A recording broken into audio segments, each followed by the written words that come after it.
Chapter 13. In the course of time, Amnon, son of David, fell in love with Tamar, the beautiful sister of Absalom, son of David. Amnon became frustrated to the point of illness on account of his sister Tamar, for she was a virgin, and it seemed impossible for him to do anything to her. Now Amnon had a friend named Jonadab, son of Shimeah, David's brother. Jonadab was a very shrewd man. He asked Amnon, "Why do you, the king's son, look so haggard morning after morning? Won't you tell me?" Amnon said to him, I'm in love with Tamar, my brother Absalom's sister. "Go to bed and pretend to be ill. Jonadab said. When your father comes to see you, say to him, 'I would like my sister Tamar to come and give me something to eat. Let her prepare the food in my sight, so I may watch her and then eat it from her hand.'" So Amnon lay down and pretended to be ill. When the king came to see him, Amnon said to him, I would like my sister Tamar to come and make some special bread in my sight, so I may eat from her hand. David sent word to Tamar at the palace. Go to the house of your brother Amnon and prepare some food for him. So Tamar went to the house of her brother Amnon, who was lying down. She took some dough, kneaded it, made the bread in his sight, and baked it. Then she took the pan and served him the bread, but he refused to eat. Send everyone out of here. Amnon said. So everyone left him. Then Amnon said to Tamar, Bring the food here into my bedroom so I may eat from your hand. And Tamar took the bread she had prepared and brought it to her brother Amnon in his bedroom. But when she took it to him to eat, he grabbed her and said, Come to bed with me, my sister. "Don't, my brother. She said to him, Don't force me. Such a thing should not be done in Israel. Don't do this wicked thing.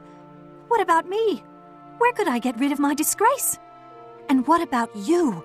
You would be like one of the wicked fools in Israel. Please speak to the king. He will not keep me from being married to you."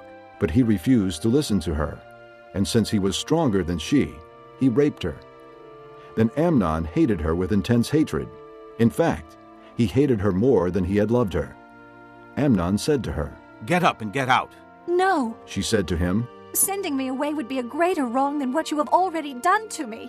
but he refused to listen to her. He called his personal servant and said, Get this woman out of here and bolt the door after her. So his servant put her out and bolted the door after her. She was wearing a richly ornamented robe, for this was the kind of garment the virgin daughters of the king wore. Tamar put ashes on her head and tore the ornamented robe she was wearing. She put her hand on her head and went away, weeping aloud as she went.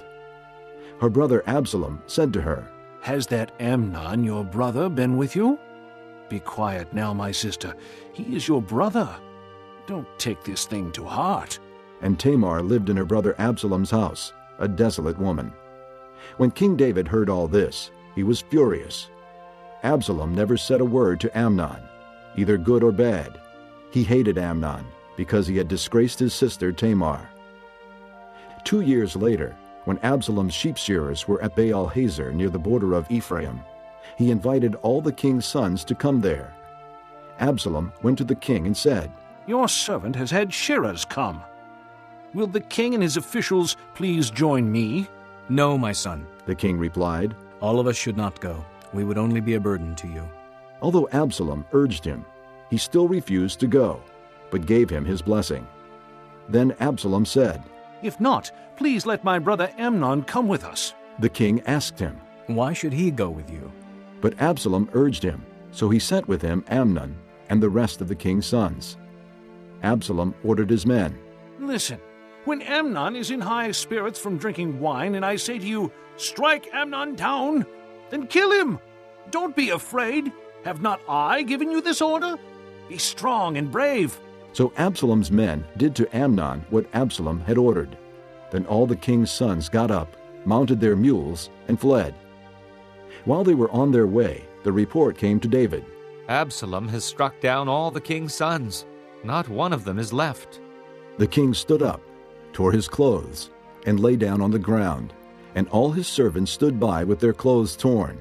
But Jonadab, son of Shimeah, David's brother, said, "My lord should not think that they killed all the princes. Only Amnon is dead.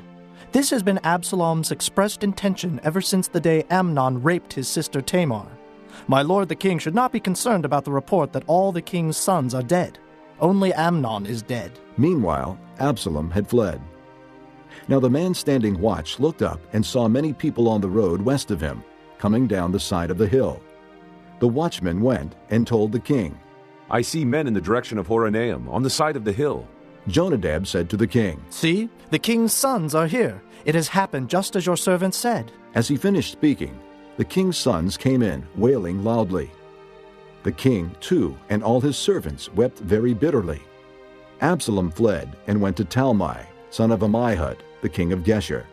But King David mourned for his son every day. After Absalom fled and went to Geshur, he stayed there 3 years. And the spirit of the king longed to go to Absalom, for he was consoled concerning Amnon's death.